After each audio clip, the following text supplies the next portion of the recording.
Fala, meus investidores, sejam bem-vindos. Estou aqui para compartilhar que a Selic caiu.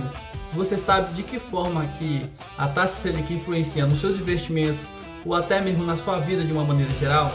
Então fica até o final do vídeo, curta e compartilhe, dê o seu like. Eu vou falar tudo sobre esse segmento, perfeito? Primeiro vamos entender o que é taxa Selic. A taxa Selic é a taxa básica de juros. E quando falamos em juros, você já deve ter uma noção de que juros é como se fosse um rendimento, né? É um aluguel do dinheiro. Um exemplo bem prático: quando você pega um empréstimo do banco, o banco cobra uma taxa, né? É a taxa de empréstimo. É como se fosse o aluguel por estar emprestando esse dinheiro para você. Então, juros é basicamente isso. E essa taxa Selic, ela é a base para poder ser transformado, né? Para poder ser gerado esses juros.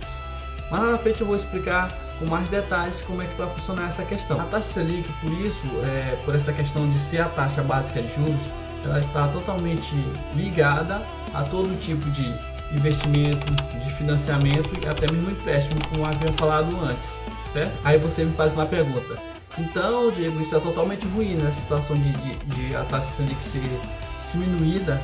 É e não é, né? Por um lado, ela é ruim porque os rendimentos, principalmente renda fixa, ele rende bem menos, né?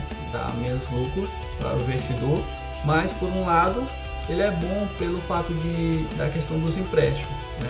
Os bancos têm uma facilidade, né? O empréstimo se torna um pouco mais barato e tem uma acessibilidade maior. Os bancos tendem a emprestar mais dinheiro quando a taxa Selic está em baixa. Um exemplo: vamos imaginar que você precisa de um empréstimo. Você vai lá na porta do Itaú, bate lá na porta do Itaú, Banco Itaú, eu vou precisar de um empréstimo de R$1.000. Banco do Itaú: beleza, eu te empresto, só que com uma taxa de 5%. Para o Itaú chegar nessa taxa de 5% de empréstimo, ela precisa utilizar a taxa Selic. Como ela é a taxa básica, né? Ela primeiro utiliza a taxa básica para poder chegar nesses 5%. Um exemplo: a taxa Selic é de 14,50% hoje, perfeito? 14,50%, vamos fazer uma continha bem que básica. 14,50 dividido por 12, que é a quantidade de meses, né? Que a gente vai transformar essa taxa para meses. Dá basicamente 1,20, perfeito? 1,20. A taxa básica é essa? Não. Você vai pegar 1,20 menos 0,08, que é como se fosse um indexador que eu utilizo para facilitar a minha compreensão, perfeito? Sempre vai utilizar 0,08.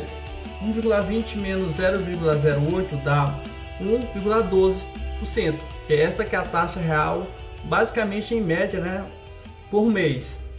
Aí essa taxa você vai pegar 5%, que é o que o banco está cobrando, menos 1,12, perfeito? Vai dar 3,88. Esse 3,88 é a taxa que o banco realmente está cobrando pelo risco que vai emprestar o dinheiro para você, pela operação financeira. Enfim, o banco precisa ganhar dinheiro de alguma forma. Por isso que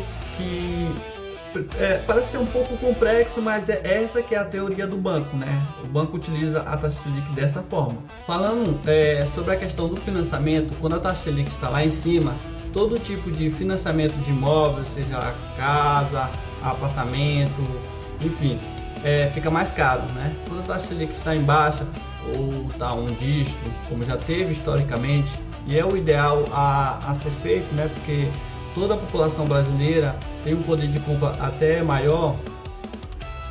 O financiamento de casa, de apartamento, fica até mais barato, né? Que é mais acessível a toda a população brasileira, que é o ideal. Se esse conteúdo te ajudou de alguma forma, já dê o seu like, se inscreva no canal, compartilhe para que essa mensagem, esse conteúdo, né, esse conhecimento seja compartilhado com mais pessoas, que o YouTube possa entender, né, e passar essa mensagem para mais pessoas que estejam precisando desse tipo de conhecimento. E é basicamente isso. Obrigado pela atenção e até a próxima.